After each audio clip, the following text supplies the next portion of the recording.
The idea, insight, or secret you need for massive impact is just moments away. It's time to claim your career crown.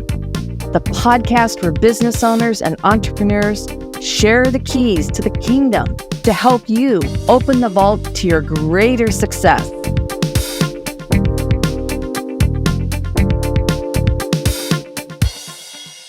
Hello, everyone, and welcome to Petite to Queen's Claim Your Career Crown podcast. I'm your host, Lynn, and today I'm joined by our special guest and returning guest, Michele Molitor.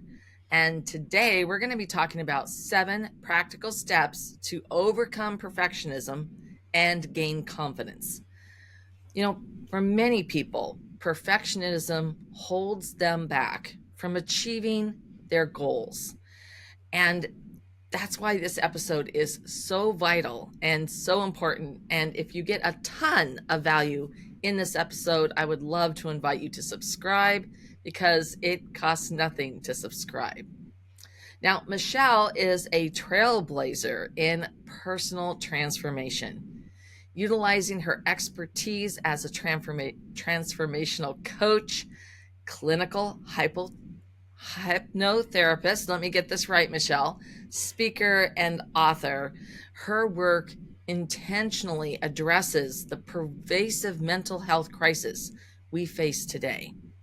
Working with clients one-on-one, in groups, and with teams to facilitate empowered conversations, her unique rapid rewiring approach effectively combines the science of positive psychology and neuroscience with the healing powers of somatic and mindfulness practices. The results? Tangible improvements that make a real, lasting difference in people's lives.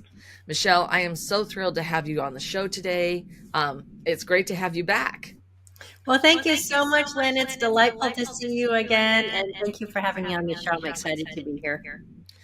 You know, for those who didn't hear you the first time you were on the show, I'd love you to give us some background of what inspired you to get started in the transformational work that you do.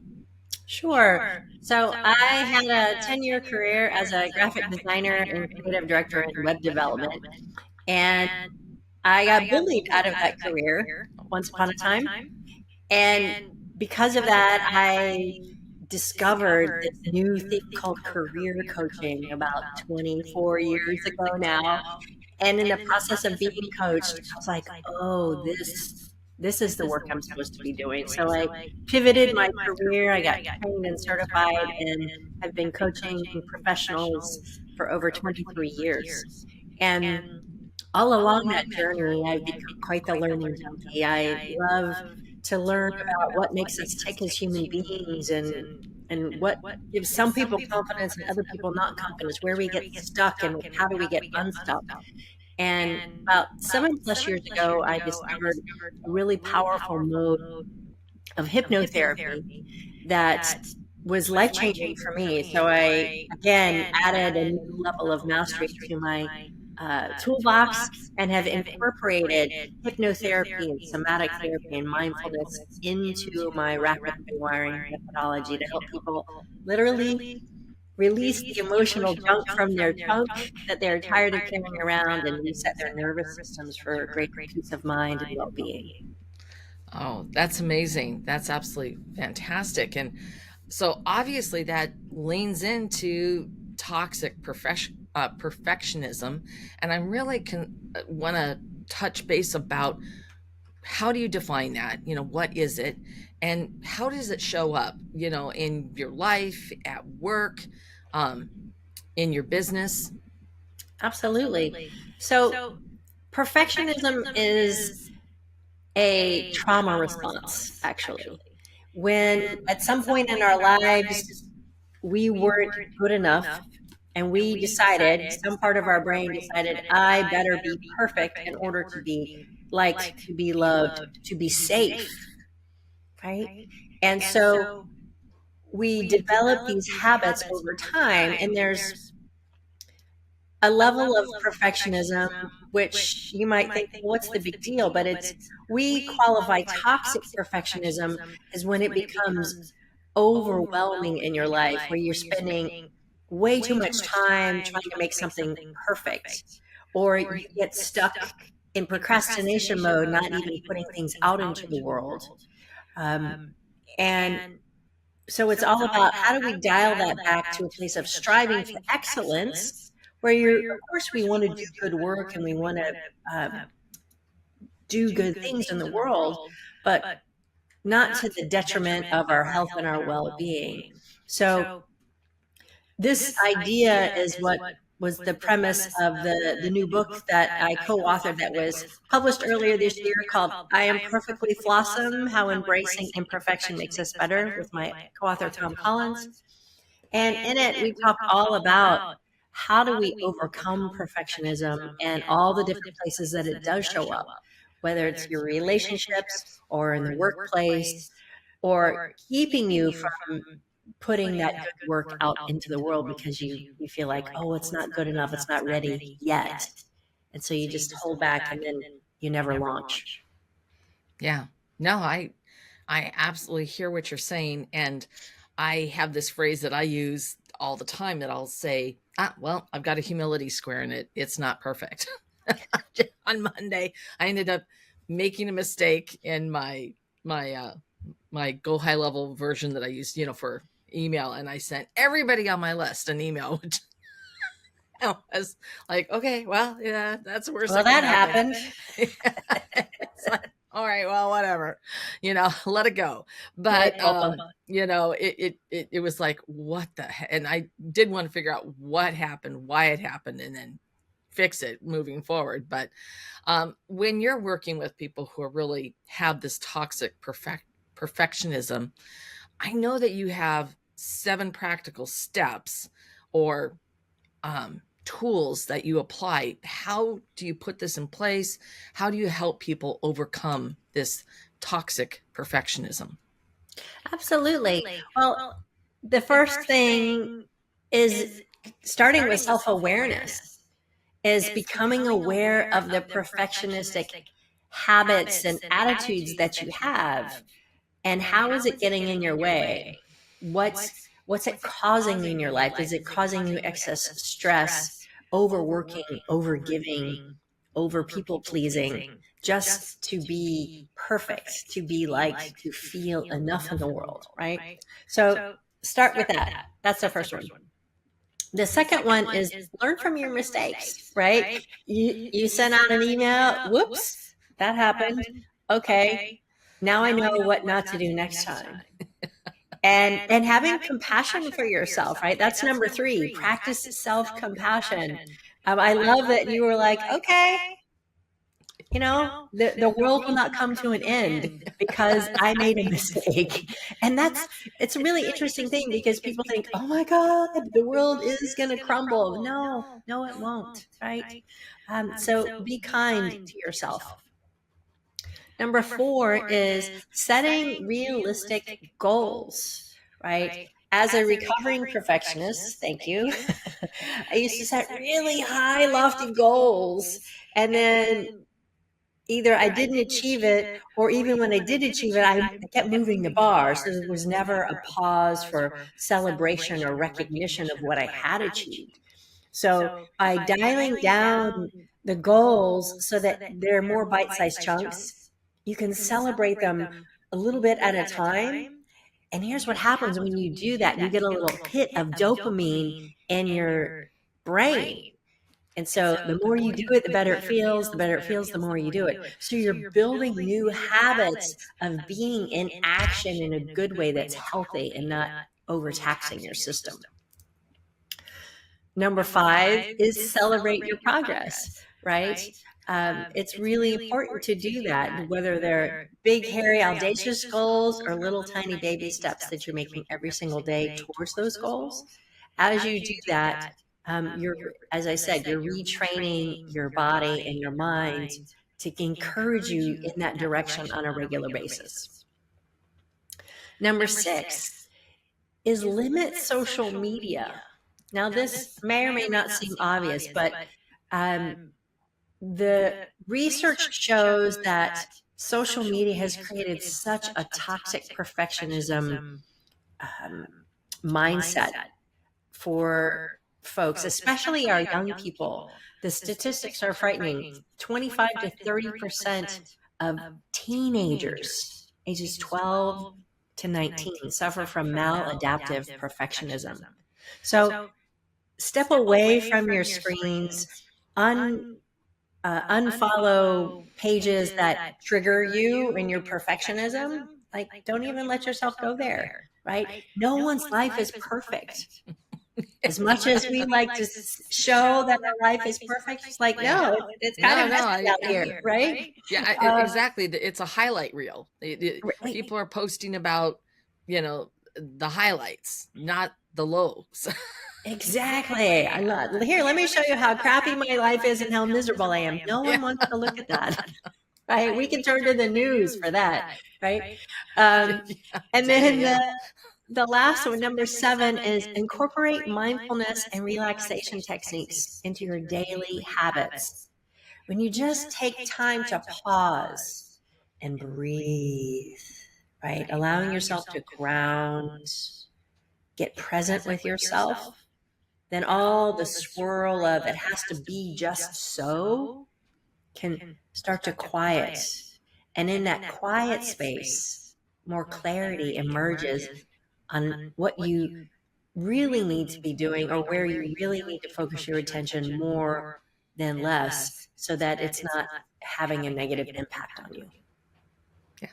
Absolutely. I mean, I follow a technique called the chair of joy, which you can use in 60 seconds, where you sit anywhere, and you do that. You breathe in deeply, and that very action. And then you think of a moment where you had joy, and then you let those feelings wash over you. And it's a great way to, in 60 seconds, just bring some perspective back, sort of recenter you. And I also incorporate a lot of humor. It's like I was like, okay, well, this email had happened, right? I'm gonna go back to that.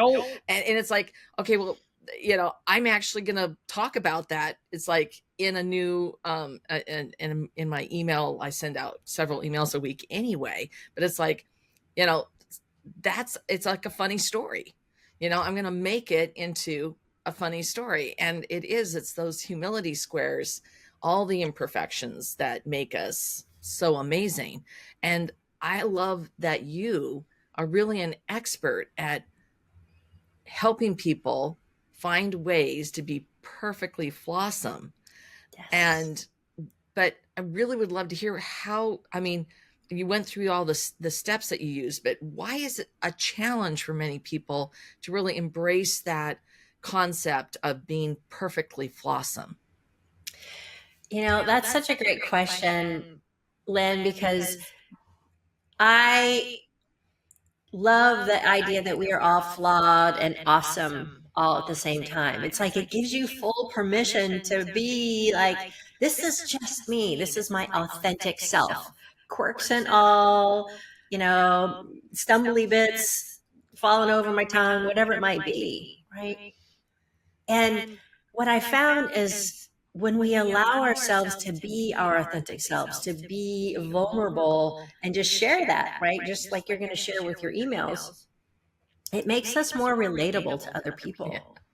And it creates a level playing field versus, oh, she's that expert up there on a pedestal. Like, no, I don't need to be on a pedestal. I just want to be right here with you, walking alongside you, helping you to see the parts of yourselves that might just be stuck on the end of your nose that you can't see for yourself. Like, oh, let's just get that off there, right? It's not as hard as people make it out to be when they listen to their heart instead of their fears that are often driving their behaviors. Yeah. No, it's so true. For everyone. And it's like, to me, it's like I just had recorded a video for something I'll be doing. And after like 3 takes, I just went just picking the best one. It's not perfect. That's okay. It's like, I'm not perfect. I don't claim to be perfect. I don't want to be perfect. because sometimes it's those amazing imperfections that it really creates a creative spark. It's like, oh wow, I never thought of doing it that way or looking at it that way. But I know that it can be really hard for people. And maybe they don't see that this perfectionism is a blind spot. Um, they're not recognizing how this is impacting them. How do you work with people to really take that step back and sort of look at what's happening to help them identify where they need to transform or to grow and to change? Yeah. So essentially, folks come to me when they're feeling really stuck. Yeah. They can't get out of their own way, or they've been dealing with something chronically for so long, they've tried everything else and they don't know what else to do. So in our conversations, I'm just a really good listener, and I kind of pull apart what they're coming to me with. Oftentimes it's at this top level, and I'm able to see and hear intuitively what's at the deeper level, like 5 layers down. So my work goes deep with people in a good way to get at the subconscious beliefs that are holding them back, the fear blinders, as I call them, that they don't even know that they're wearing because they adopted them many, many years ago, maybe even when they were just little kids. Right. And so I can see them. I can hear the stories going on for them. So we're able to remove those blinders so then they can see all the other things that are actually available to them when they believe in themselves and they let go of that need to be perfect. Because where they are today as an adult is they're safe, Yeah. right? They're not in that same place they were as a little kid where they decided they weren't unsafe or they weren't enough or they weren't lovable, that created this perfectionistic need in the first place. Right. No, that's brilliant. I would love to hear for the people who are tuning in and maybe they're struggling with this. What could they do, today, tomorrow, this week, to just move them incrementally forward to embrace their imperfections, and increase their confidence? Absolutely. The very basic thing is just to remind yourself that you are enough, right? And through that lens, is perfectionism really required? And you can start to take a step back and go, what's really needed now for this thing in front of me, right? And hopefully that will help lower your stress levels a little bit and create some clarity so that you can get back into action. One of the things that can be really challenging. So I'm also an artist, and I'm a painter and a writer, and the blank page is very intimidating. So one of the things I started to do when painting is I take a brand new canvas, nice and white and pristine, and I paint the whole thing gold. Because somehow eliminating the white blankness of that shifts my perspectives, and now I don't get stuck on, well, where do I start? So find that, and however that applies to your work, like color the canvas gold and get started. Yeah. Yeah. That's a great suggestion. And it can also be like the blank page. And when you gather little bits, like I already have this idea, like, oh, well, an email that becomes a story, and that then can be woven in to my, it's like all these little pieces that you can gather, and then you've got an idea, and then where do you go with that? So, Michele, I would love to know if there's anything you wish that I had asked you today. Oh, that's a great question. Oh, caught me off guard, Lynn. I don't know. Let's see.